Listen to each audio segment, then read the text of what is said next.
Bonjour Jean de Dieu Ombeni, Mouzalendo.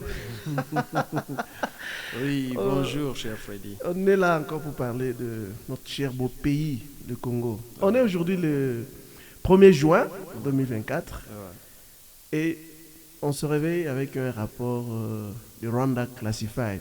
Est-ce Je que dirais vous en avez suivi recherche ça? des journalistes, une investigation des journalistes. Hein? Hmm. Qu'est-ce que vous pensez à propos?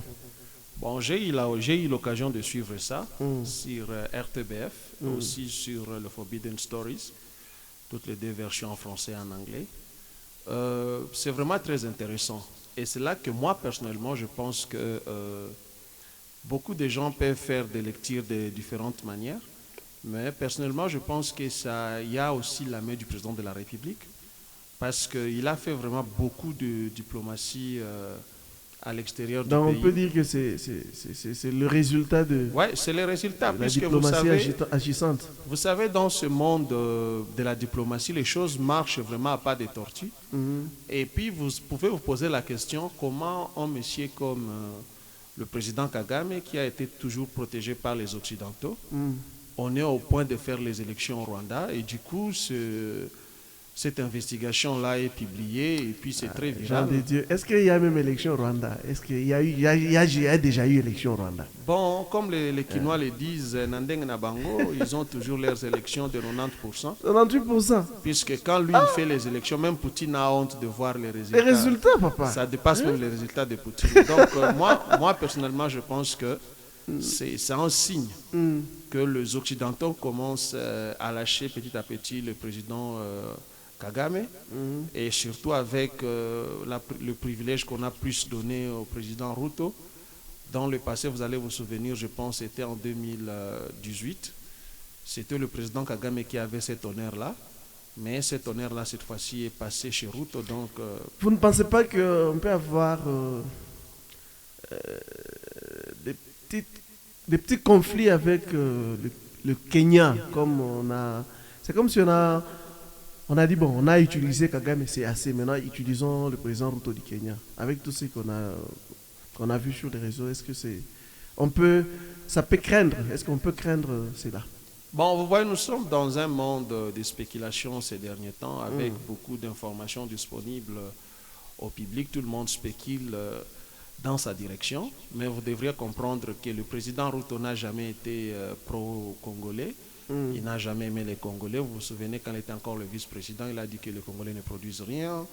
Ils Il ne a dit font que beaucoup de danser. choses et tout ça.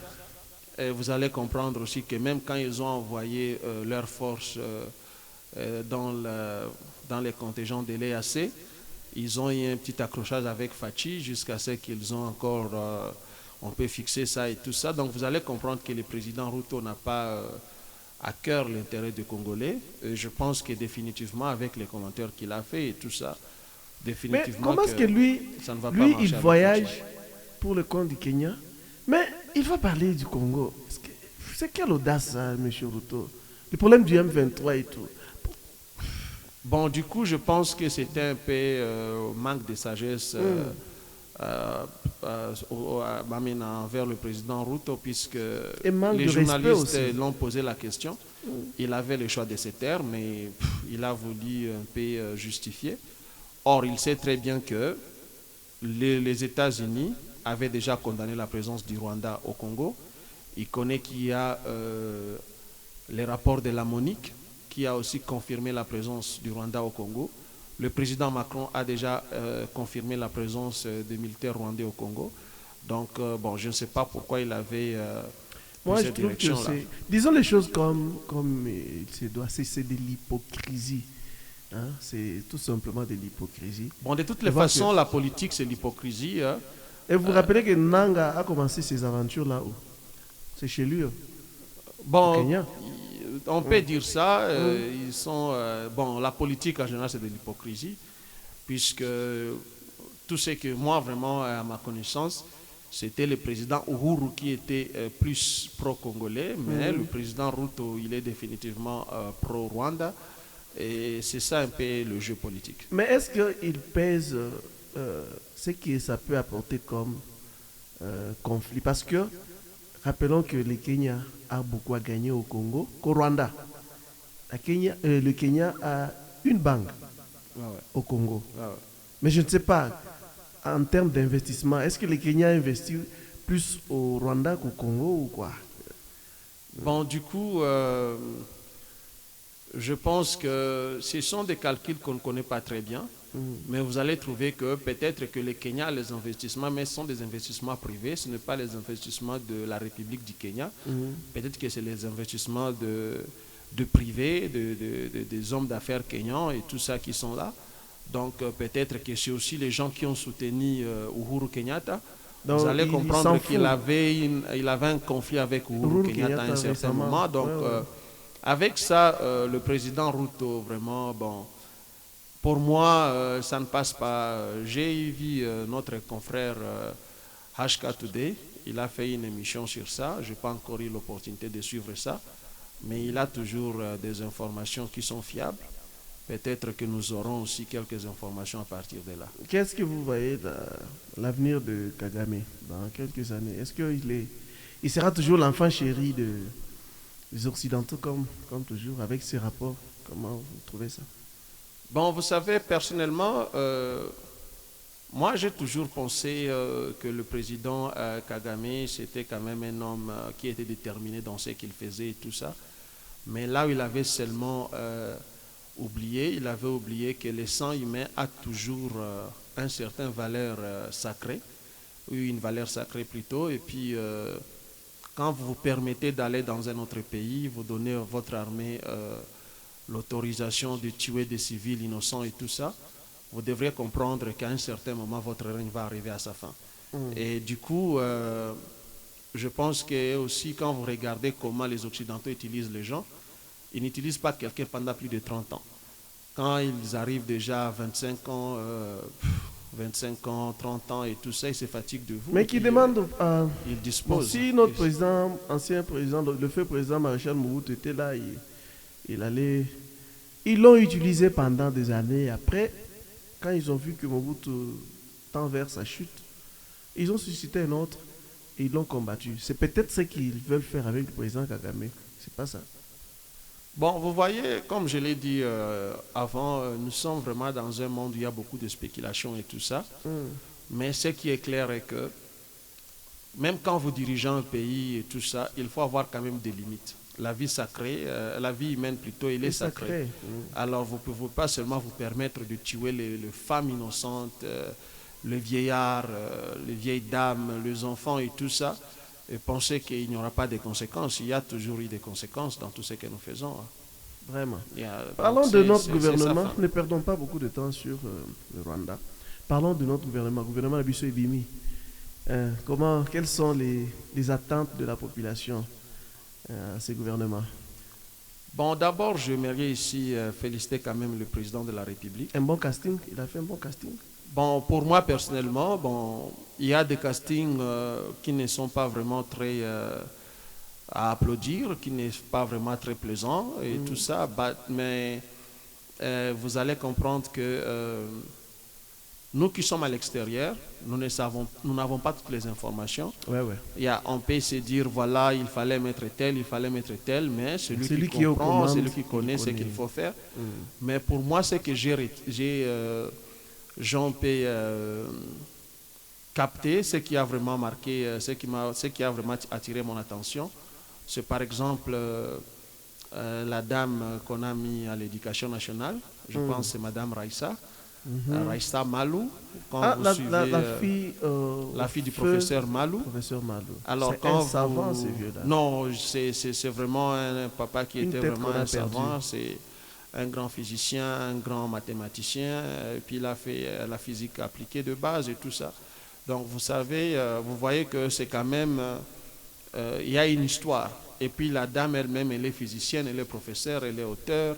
Elle a travaillé, elle a occupé des postes importants et tout ça. Et vous allez comprendre que bon, c'est une dame vraiment, vraiment qui a une tête bien faite. Et moi, pour moi, ça c'était vraiment la première des choses que j'ai beaucoup apprécié dans ce gouvernement-là. Il y a aussi le ministre de la Défense. Bon, beaucoup de gens ont dit qu'il n'a pas de l'expérience, il n'a jamais été militaire, ceci, cela. Bon, les gens ont dit beaucoup de choses sur ça, mais Les gens auront toujours quelque chose à dire. si vous regardez très bien, c'est quelqu'un qui a quand même un parcours qu'on peut, qui est traçable. C'est Guy Kabombo Mwandiamvita, si je ne me trompe pas. Yeah. Et puis, vous allez comprendre que c'est aussi un monsieur qui a bien géré the Official Gazette, puisque j'ai lu un peu sur SABC News. On a parlé un peu de son parcours, les journaux officiels. Selon les gens il a vraiment bien géré ça. Bon, et puis c'est un juriste de formation, puisque les gens pensent toujours que tu dois avoir une expertise militaire pour être un ministre de Défense et tout ça. Mais vous allez comprendre qu'un ministre a toujours des conseillers et tout ça, et c'est là, je pense... bon, on lui donne la chance, on va voir ce qu'il va faire, puisqu'on ne peut pas juger quelqu'un avant qu'il donne des résultats. Rien fait, oui, oui. Et puis, bon, tout ce que moi j'ai eu comme surprise, c'était la présence de Moutamba. Donc, de l'opposition, est-ce que Moutamba... Les gens ont dit que c'était une opposition fabriquée. Est-ce que c'est... Bon, ce n'était pas une opposition fabriquée, mais vous allez voir que c'est un jeune homme qui a quand même de l'initiative, qui a quand même du courage et tout ça. Bon, maintenant c'est le temps de voir s'il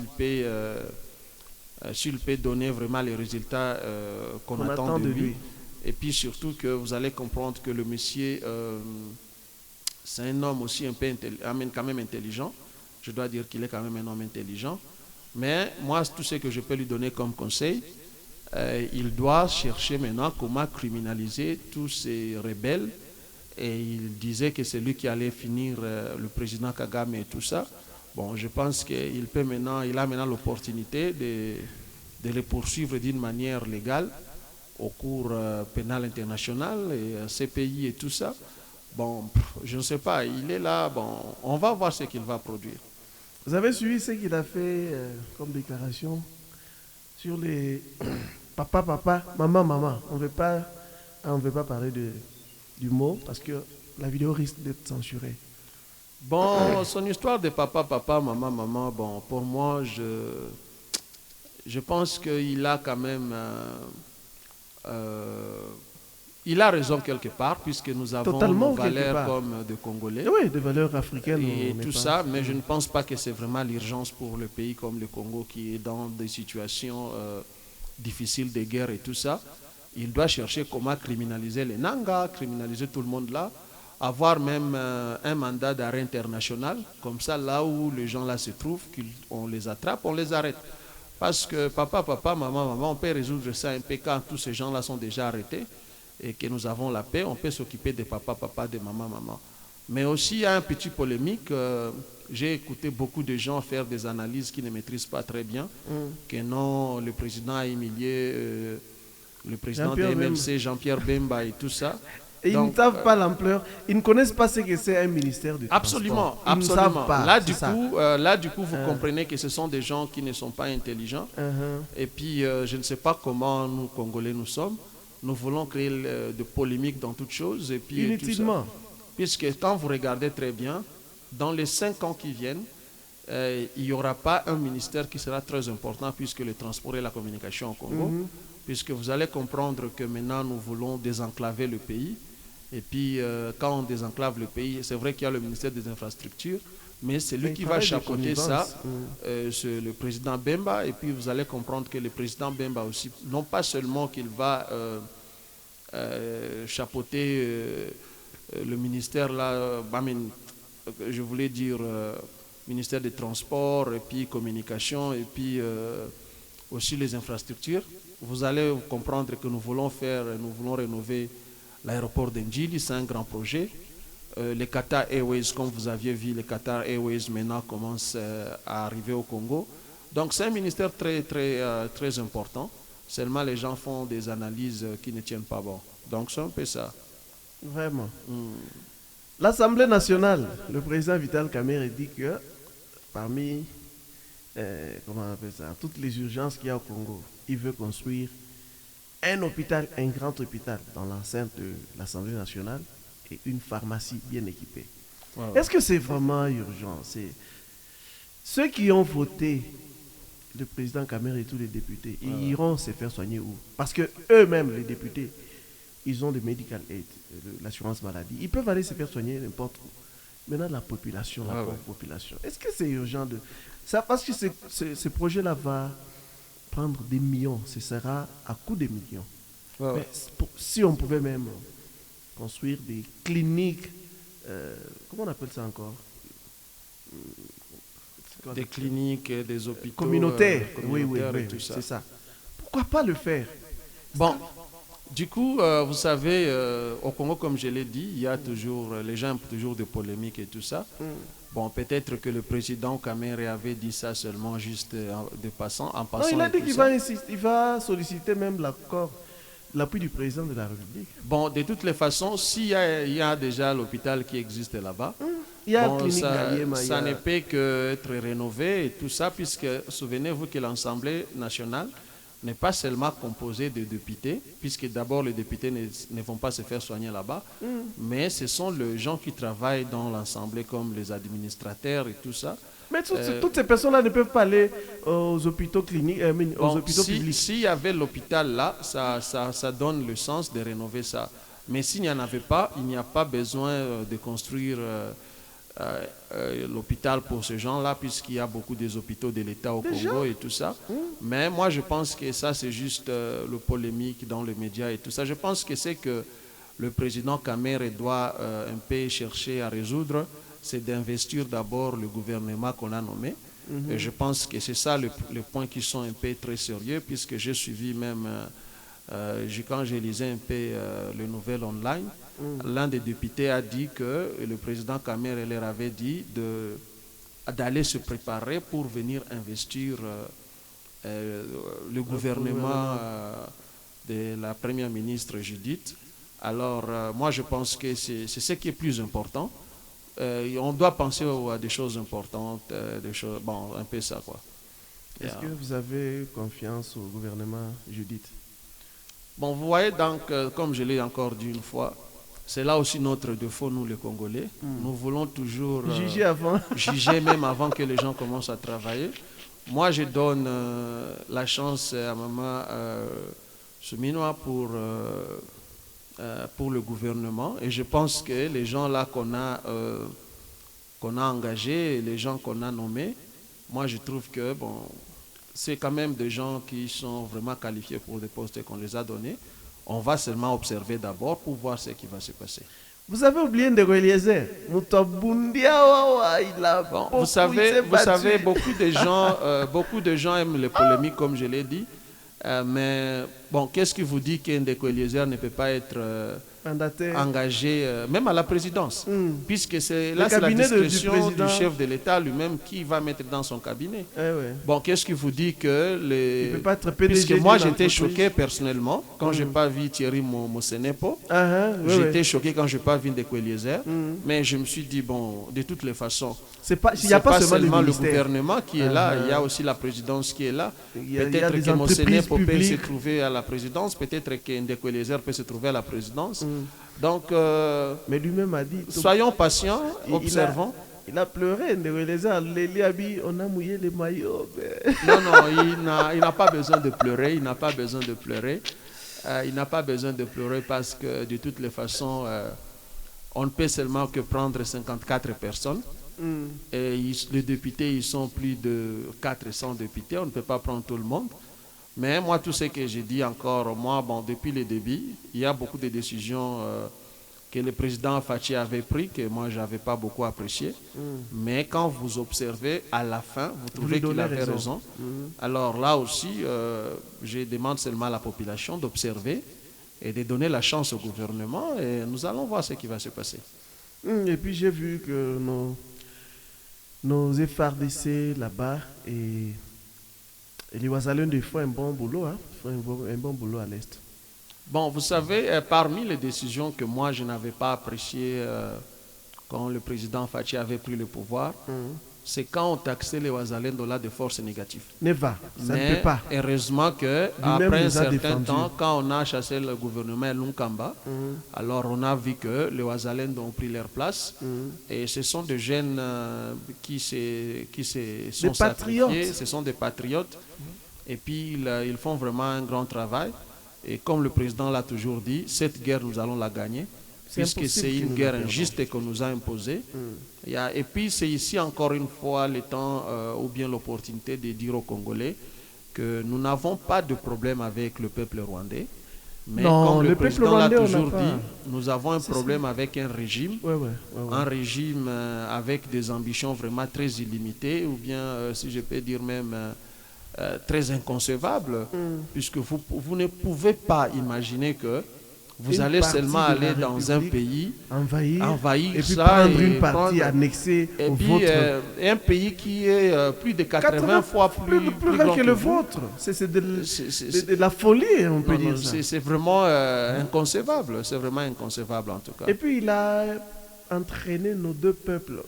Il y a des gens qui se sont mariés aux Rwandaises.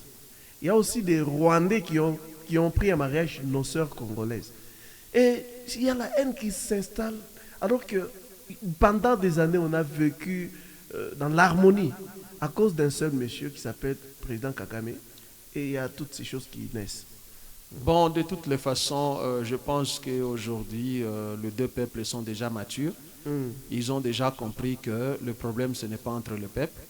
Et ce n'est pas les faux propagandes que deux fois le régime de Kigali essaie un peu de mettre dans les têtes des gens qu'il y a une discrimination contre les Tutsis et tout ça. Puisque la première question qu'on doit poser, si les Tutsis savaient qu'on ne les aimait pas au Congo, pourquoi en 59 ils ont pris la fuite vers le Congo et non pas dans d'autres pays? Et puis moi je vais vous dire, bon, avec la petite connaissance que j'ai sur cette histoire-là, il y a les Tutsis qui étaient partis au Burundi, il y a ceux qui étaient partis au Rwanda, en Ouganda, il y a ceux qui étaient partis aussi au Congo. C'est ce qu'on appelle les Banyamulenge aujourd'hui. Faussement appelés Banyamulenge. Ces gens-là sont le mieux parmi tous les autres groupes-là.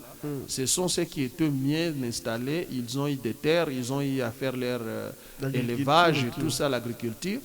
Tandis que les autres qui étaient en Ouganda, on les avait mis dans des camps. Ceux qui étaient au Burundi, ils vivaient dans un camp qu'on appelait Okaf. Ils ne se sont jamais appelés les Banya Okaf ou des choses comme ça. Et ils ne réclament même pas. Ils ne réclament rien là-bas et tout ça. Ils savent qu'ils sont donc, des réfugiés. Ce que je veux tout simplement dire, c'est que ce peuple-là, donc nos deux peuples, ont compris qu'il n'y a jamais eu de problème entre les Rwandais et les Congolais. Nous sommes des peuples frères et nous allons toujours vivre ensemble. Demeurer comme ça. Et rien ne va changer. Donc le problème, c'est un seul monsieur. Bon, le problème, c'est son régime. Le problème, c'est son régime. Mais de toutes les façons, moi, j'ai toujours dit, le mal qu'il a fait, c'est quand il a commencé à tuer les innocents. Mais personne ne peut condamner quelqu'un d'être ambitieux et tout ça. Mais ton ambition ne doit pas t'aveugler au point de tuer les gens inutilement. Ok. Parlons des élections en Afrique du Sud. Vous voyez qu'il y a eu des kits électoraux qu'on a arrêtés par la police, des fraudes. Bon, j'aimerais ici souligner quelque chose, puisque moi-même j'ai eu l'occasion d'un peu de participer, pas comme quelqu'un qui est parti voter, puisque je ne suis pas sud-africain, mais j'ai quand même eu l'opportunité d'être un observateur et tout ça, avec les... comment on appelle ça encore ici? On appelle ça les... IEC. IEC, Independent Electoral Commission. Mais je vous dis, c'est catastrophique. Hein. Et puis, leur système, je vous dis, j'ai voté chez nous.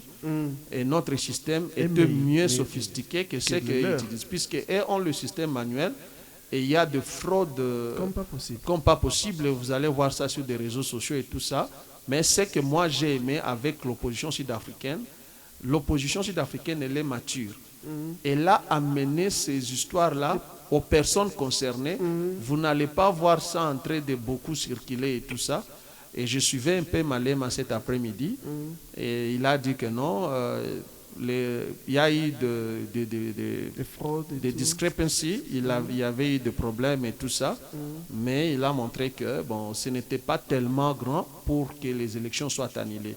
Donc vous comprenez la maturité dans l'opposition. Donc l'honnêteté aussi, ce n'est pas comme l'opposition congolaise. qui voulait que Quand il Kadima n'a pas soit un gagné, saint et puis qu'on et annule que tout. Kadima puisse faire des élections là sans erreur et tout ça. Donc pour moi, vraiment, je félicite la maturité de l'opposition sud-africaine.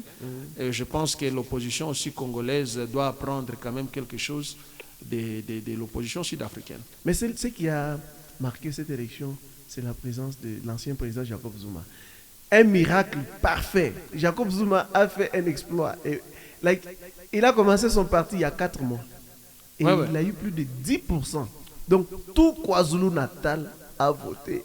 Oui, Et oui. comment expliquer ce miracle? Bon, vous allez comprendre que d'abord, ces élections ici, ce qui rend ça très spécial encore, c'est la toute première fois dans l'histoire de l'Afrique du Sud depuis qu'ils ont fait leurs élections démocratiques en 94. C'est la toute première fois que l'ANC n'a pas la majorité absolue au Parlement. Donc, la majorité absolue pour dire 50 plus 1, donc 50%,1. C'est la toute première fois qu'ils n'ont pas ça.